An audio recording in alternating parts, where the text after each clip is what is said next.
ঢাকা, গাজীপুর, নারায়ণগঞ্জের এই তিনটা জায়গার সমিতির গ্রুপের প্রধান আমি। এই তিনটা জায়গার ভবঘুরেদের সমিতিগুলা বা ভবঘুরে কর্মজীবীদের সমিতির ক্যাশ কাউন্টার বা অফিসগুলা মিরপুর, নবাবপুর, মতিঝিল, এই তিনটা জায়গার ভিতর আমাদের আবাসিক বাড়িঘর বা হোটেলের ব্যবসার হিসাব করা হয়। আমাদের ক্যাশ কাউন্টার গুলার সামনে মাফিয়া কতগুলি কুত্তার বাচ্চাগুলো, যারা উসি, মেতর, ইকশোয়ালা, মিকশোয়ালা, কতগুলি কুত্তার বাচ্চাদের আস্তানা আমাদের এই ক্যাশ কাউন্টার গুলার সামনে।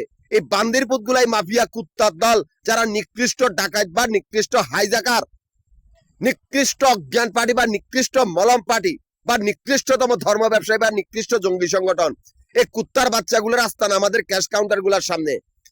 এই কুত্তার বাচ্চাগুলা উসি, মেতর বা রিক্সাওয়ালা গুলা কুত্তার বাচ্চাগুলোর সাথে ঢাকা, গাজীপুর, নারায়ণগঞ্জের স্থানীয় মাগির সম্পর্ক। এই স্থানীয় মাগিগুলার 14 গোষ্ঠীরা জমি জমা বেচা সাঙ্গে উঠে গেছে, কিন্তু অনম মাগি এগুনের সে নিচে নামতেছে, আর উপরে উঠার মতো কোনো রাস্তা আমি রাখি নাই। সব আমারই ক্যাশ কাউন্টার গুলার সামনে উসি, মেতর, রিক্সাওয়ালা ছাড়া আর কিচ্ছু নাই। এই কুত্তার বাচ্চাগুলাই ব্যাংকের পায়খানার টাঙ্কির ভিতরে, যারা নিকৃষ্টতম ধর্ম ব্যবসায়ী বা অজ্ঞান পার্টি, নিকৃষ্ট ডাকাত দল বা নিকৃষ্ট হাইজাকার। আমাদের কোনো ধর্ম নাই বা আমাদের কোনো ধর্মেরও অনুসারী না, আমরা কোনো ধর্মেরও অনুসারী না। এই মাফিয়া কুত্তার বাচ্চাগুলো আমার গ্রুপের সদস্যগুলা কোন, এমনকি আমার জরুরি কাগজপত্রগুলা চুরি করছে।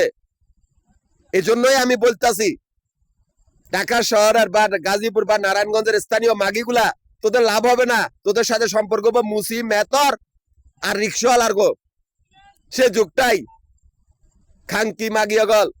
তোদের কোনো বাসন নাই, তোদের পালানোরও রাস্তা নাই, তোদের সব রাস্তা বন্ধ।